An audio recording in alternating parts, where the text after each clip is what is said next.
Have you ever wondered how a murder case, left unsolved for decades, could suddenly burst wide open?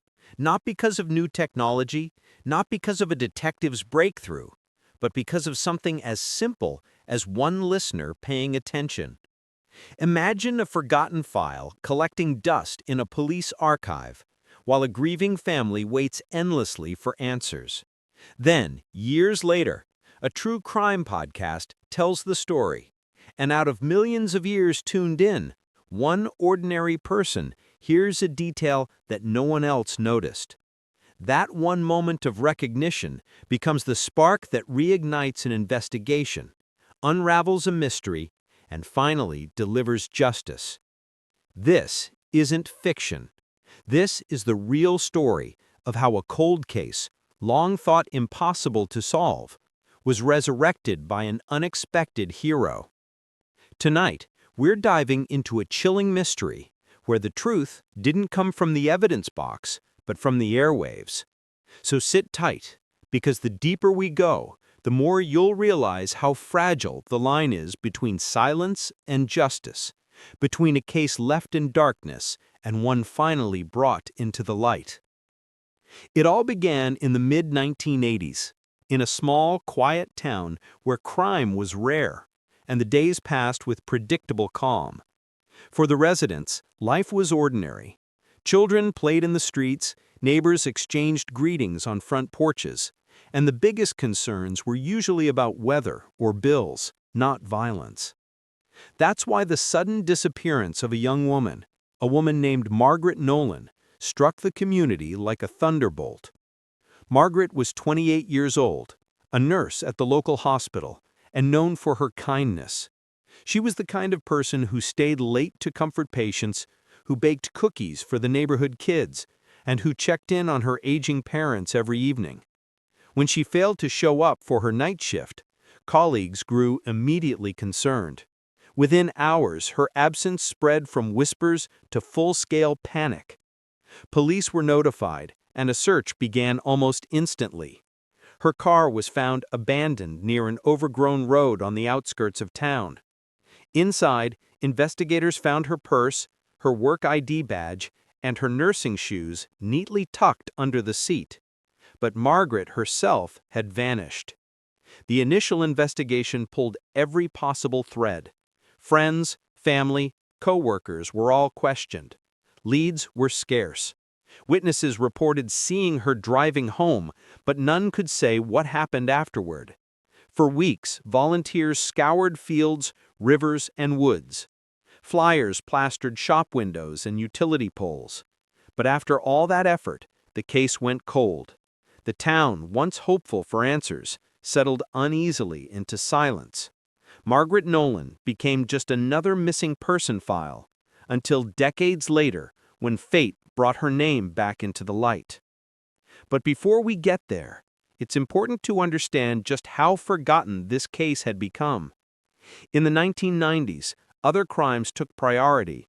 Detectives retired, evidence boxes collected dust, and Margaret's parents passed away without ever knowing what happened to their daughter.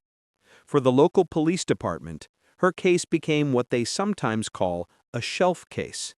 Not closed, but not active either. And yet the questions never fully disappeared. Every so often, a journalist would mention her in an article about cold cases. Local papers would run anniversary pieces. Still missing, Margaret Nolan, 10 years on. But those stories faded quickly. The public moved on. Or so it seemed.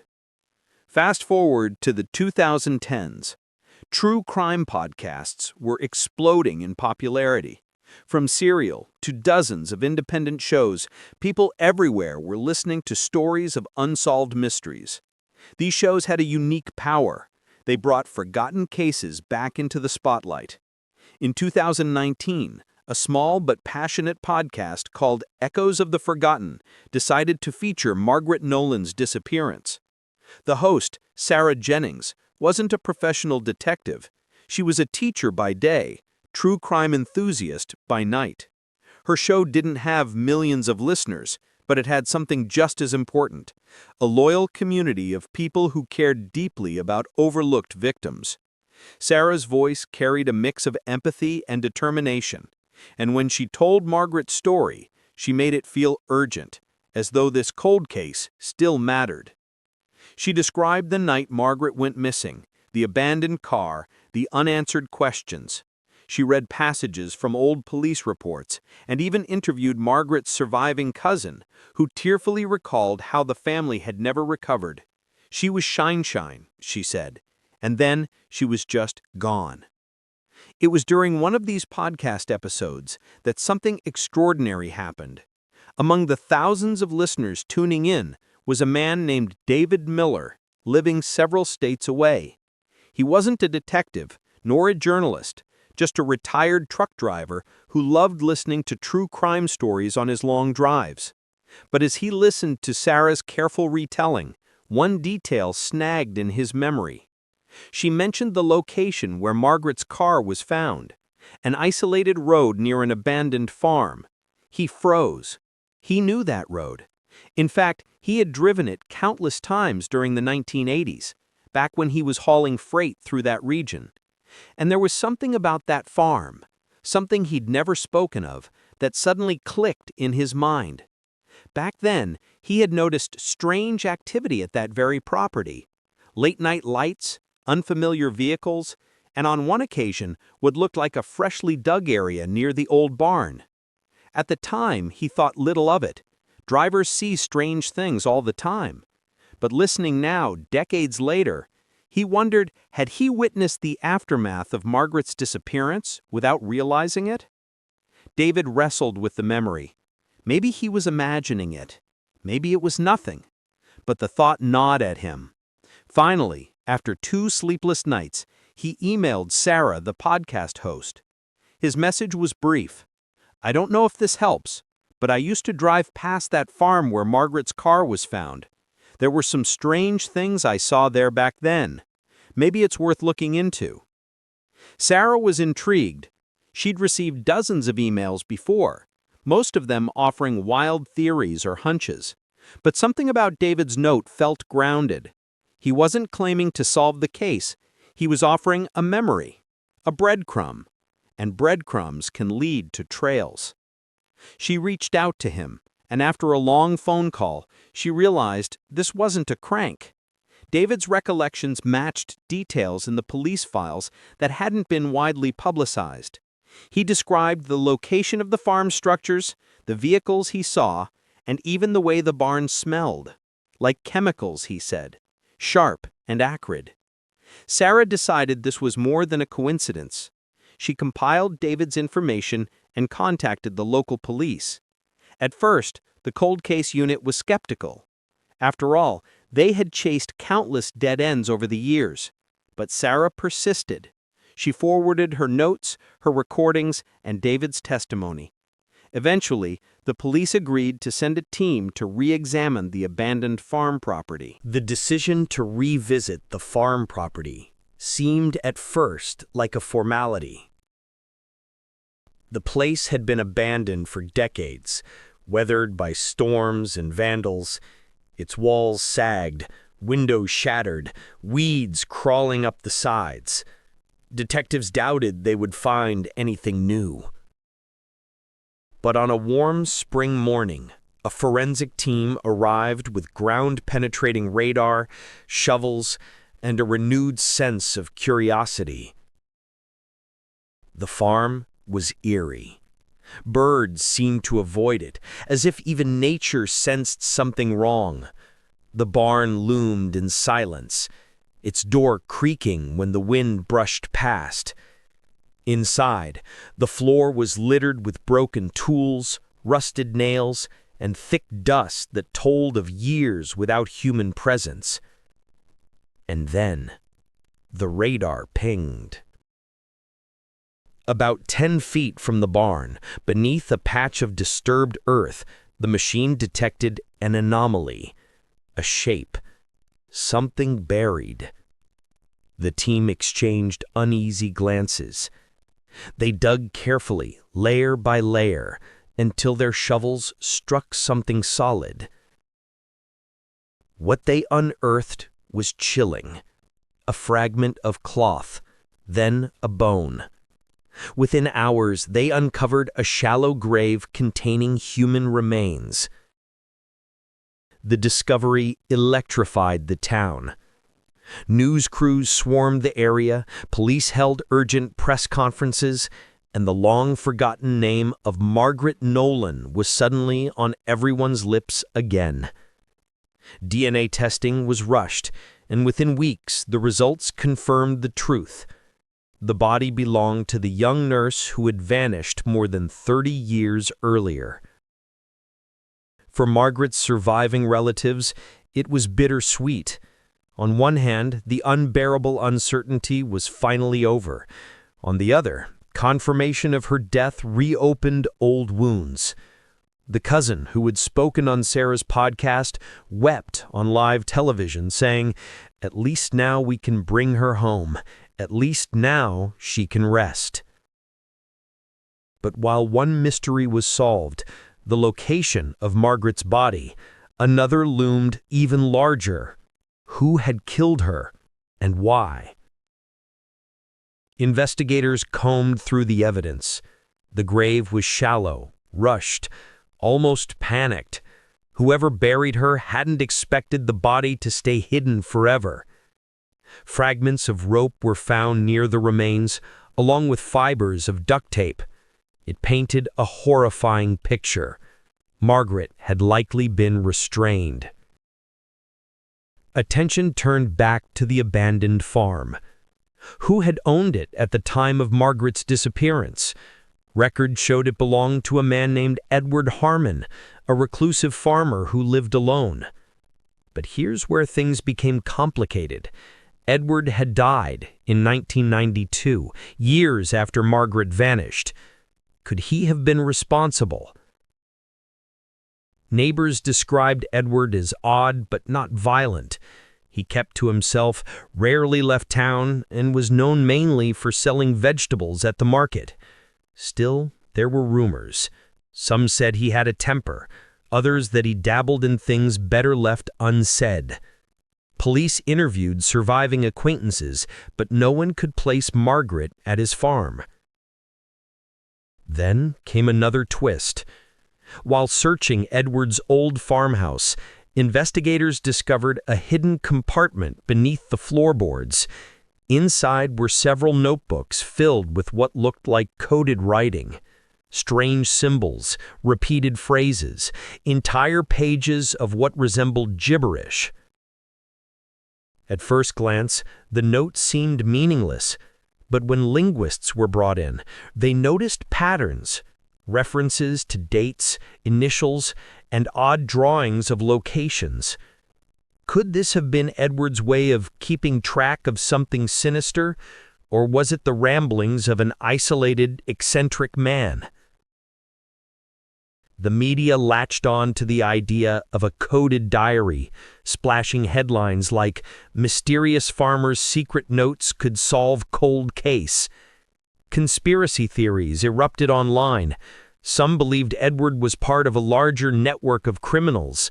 Others suggested the codes referenced more victims buried in unknown places. Detectives worked tirelessly, but the truth remained frustratingly out of reach. Then, just when the case seemed to be stalling again, the podcast community came through once more.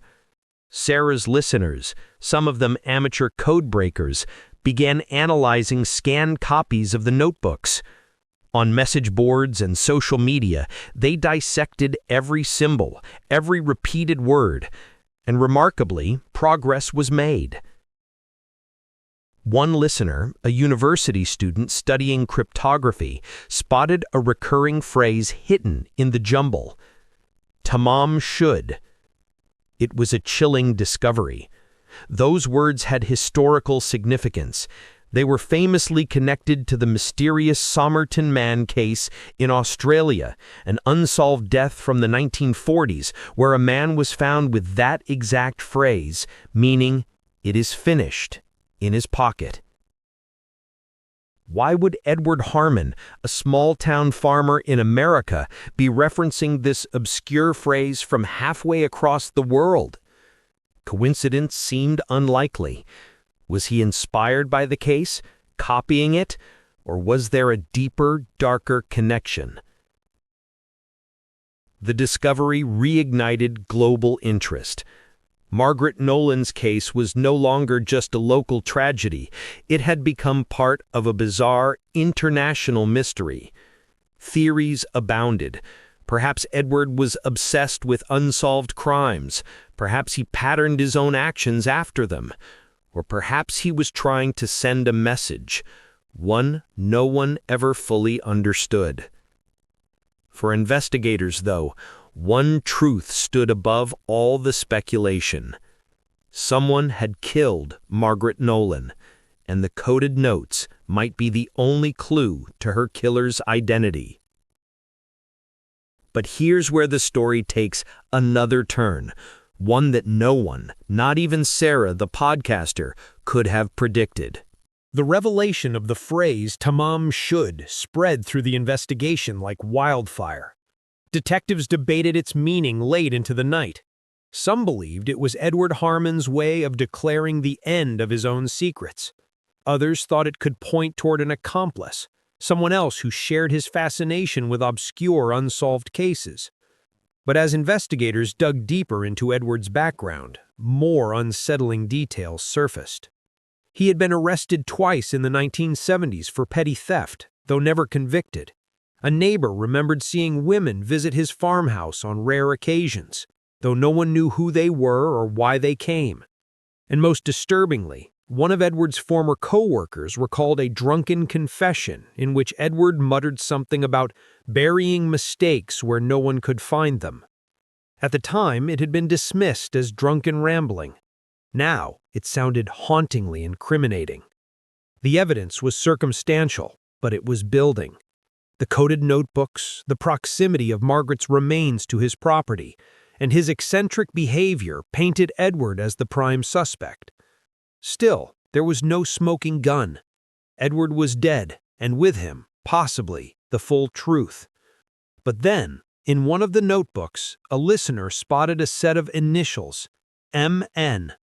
They appeared several times, always next to dates corresponding to the months following Margaret's disappearance. To investigators, it felt like confirmation. Edward had been documenting her, even after she was gone. The pressure on the police grew. Margaret's family wanted closure, the public wanted answers, and the media demanded a resolution. Yet the detectives knew that rushing could risk the integrity of the case. They needed more. So they turned once again to the podcast community. Sarah released a special episode, dedicating it entirely to the notebooks. She read excerpts, carefully avoiding sensationalism, and asked her audience, "If you see something we don't, tell us, because this might be the only chance to finally piece together what happened to Margaret." The response was overwhelming. Emails flooded in, forums buzzed with theories. And in that tidal wave of speculation, one particular email stood out.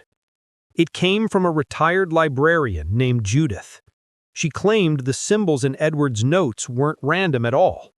They closely resembled shorthand used in certain archival systems from the 1960s and 70s. To most people, the markings looked meaningless, but to someone trained in old cataloging methods, they hinted at addresses, names, even book references. Her insight cracked open an entirely new interpretation. Investigators cross-referenced the symbols with local maps, and sure enough, several of the entries aligned with specific rural locations around the county. Could these have been Edward's burial sites? Armed with this new theory, search teams fanned out. Dogs sniffed, drones scanned, and forensic archaeologists dug in designated areas. Weeks of grueling work followed, with little success, until one site yielded a breakthrough. In a wooded patch 2 miles from Edward's farmhouse, buried beneath a fallen tree, investigators uncovered a second set of human remains. This time, the victim was male. DNA testing revealed he was a drifter named Thomas Greer, reported missing in 1984. Thomas had been a hitchhiker, last seen near the same county. His disappearance had barely made the news back then. The discovery stunned everyone. Edward Harmon, once just an eccentric farmer on the edge of town, was now believed to be a serial killer. The case transformed overnight. Margaret Nolan was no longer the sole victim. She was one of many. Reporters descended on the small town, turning it into a media circus. Documentaries pitched their cameras, investigators worked around the clock, and Sarah's podcast downloads skyrocketed as people hung on every new revelation. But while the public devoured the sensationalism, Margaret's family remained steady in their plea. This isn't entertainment. This is about justice for our Margaret and for all the victims. Their words resonated.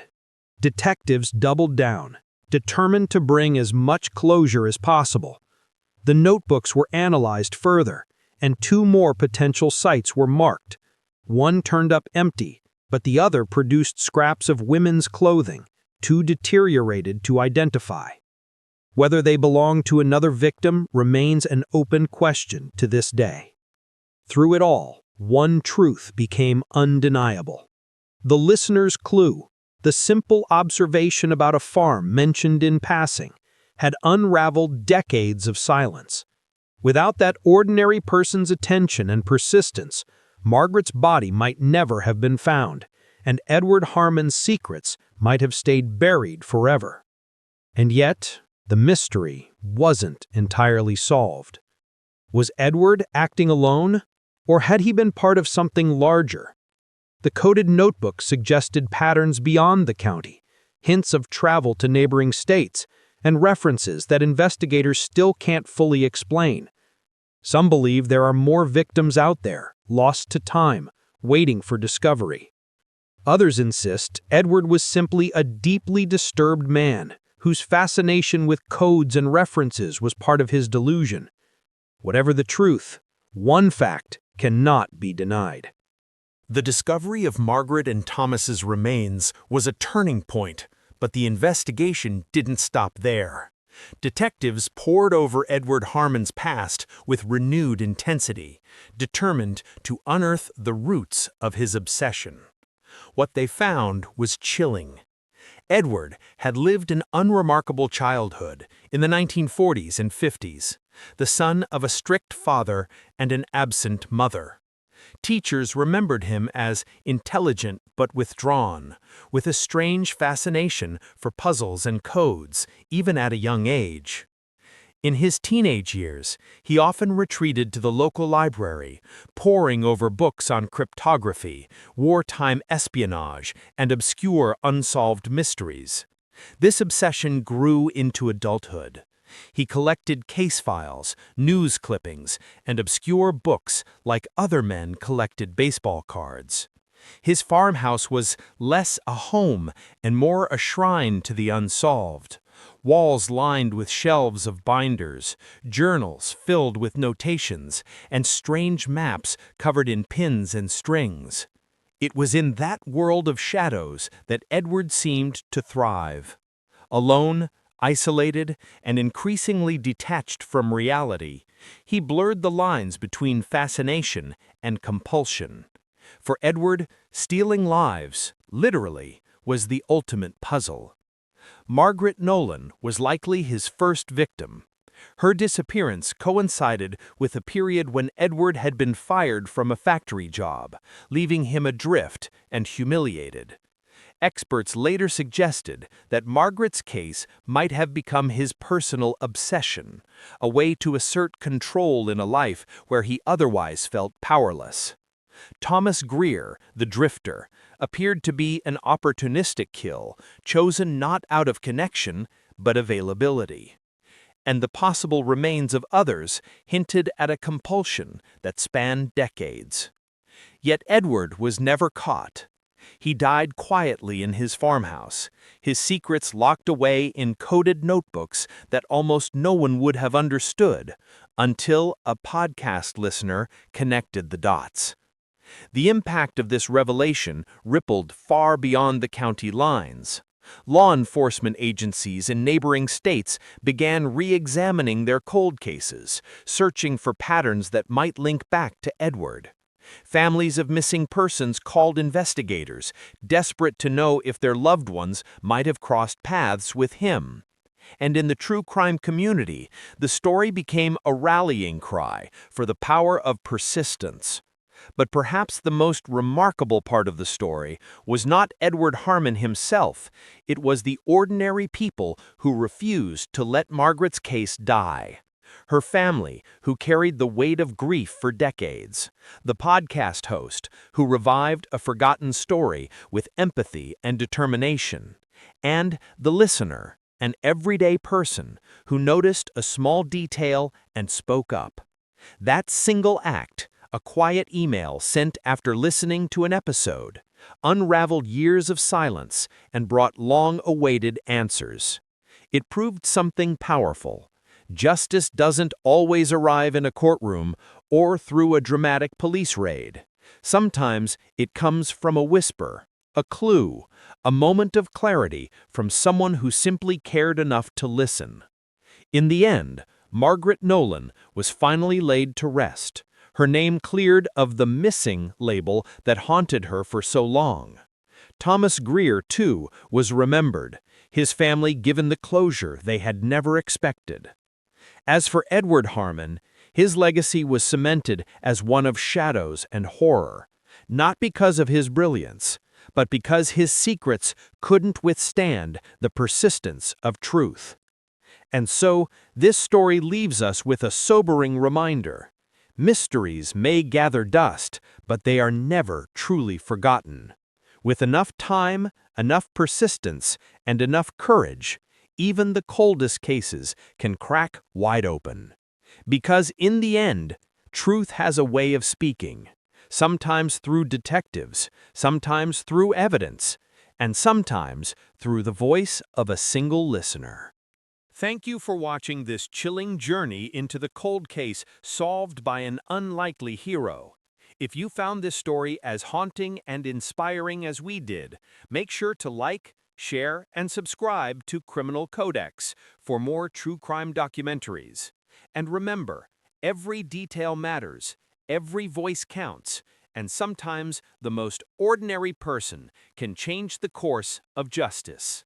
Until next time, stay curious, stay safe, and never stop seeking the truth.